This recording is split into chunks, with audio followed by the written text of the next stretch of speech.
The following is an installation overview of Real Wheel's American-made universal simulators with our adjustable ring mounting system.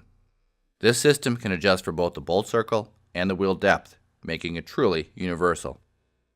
In addition to this video, be sure to understand and follow the printed instructions that came with your simulator.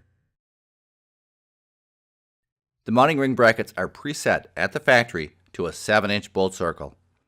If this 7-inch setting does not line up with your axle bolt circle, loosen the nuts on the back of the mounting ring with a 1/2-inch wrench.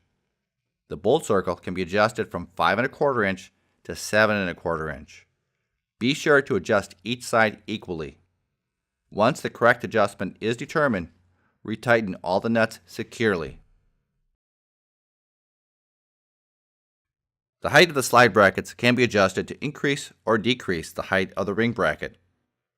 With a 7/16 wrench, simply loosen, remove, and reposition the two KEPS nuts in the sides of each bracket to the set holes that best accommodate your wheel. Please note, you will only need to perform this step if the square will not level to the wheel rim and ring bracket when adjusting the ring bracket height in the subsequent steps. You will need to install the air valve extensions prior to installing the ring bracket. Follow the printed instructions or see our air valve installation video. Before removing any axle nuts, hold the ring bracket up to the axle end and rotate to determine the optimal position of the ring bracket in relation to the air valve extensions. Verify that the air valve extensions will reach the air valve tabs without stretching or crimping. Please note, if needed, one of the air valve tabs can be relocated to an alternate position to better accommodate the air valve extensions. Now remove the two axle nuts that you identified. Place the ring bracket over the axle so the exposed axle studs pass through the holes of the slide brackets.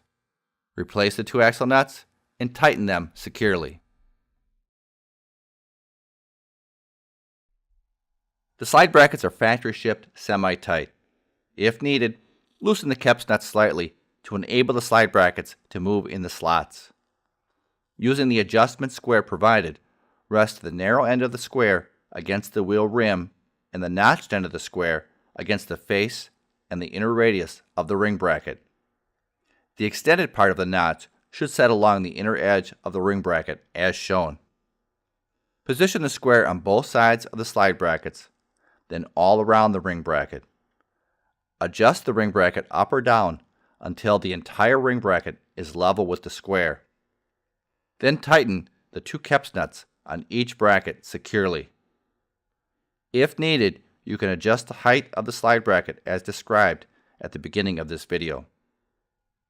Please note, using the adjustment square properly will provide approximately a 3/16 inch gap between the ring bracket top plate and the back of the 7-inch deep wheel simulator.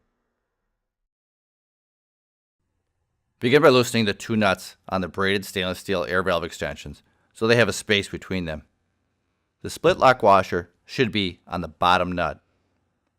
Then place one of the extensions into the slot of the air valve tab. Next, using two 7/16 inch wrenches, tighten the two nuts onto the air valve tab. Repeat the process for the other air valve tab. Align the holes in the simulator with the holes in the bracket. Make sure the simulator is held up and evenly spaced around the rim edge. The simulator should seat on the edge of the wheel rim with no gaps between the edge of the wheel rim and the wheel simulator. Please note, as you look through the bolt holes, it is very important that there is a 1/8 inch minimum gap up to a 1/4 inch maximum gap between the back of the wheel simulator and the ring bracket top plate. This gap allows for the simulator to be drawn down to the bracket, ensuring proper and secure installation. You may need to readjust the bracket top plate to achieve the desired gap. Now thread the two bolts with star washers through the simulator and into the bracket holes. Then using a Phillips head screwdriver, securely tighten the bolts. Repeat for the remaining wheel and you're finished. After installation, keep the adjustment square in a safe place for future use when reinstalling the bracket and simulator. Again, be sure to understand and follow the printed instructions that came with your simulator. If you have any additional questions, give us a call at 1-800-982-1180.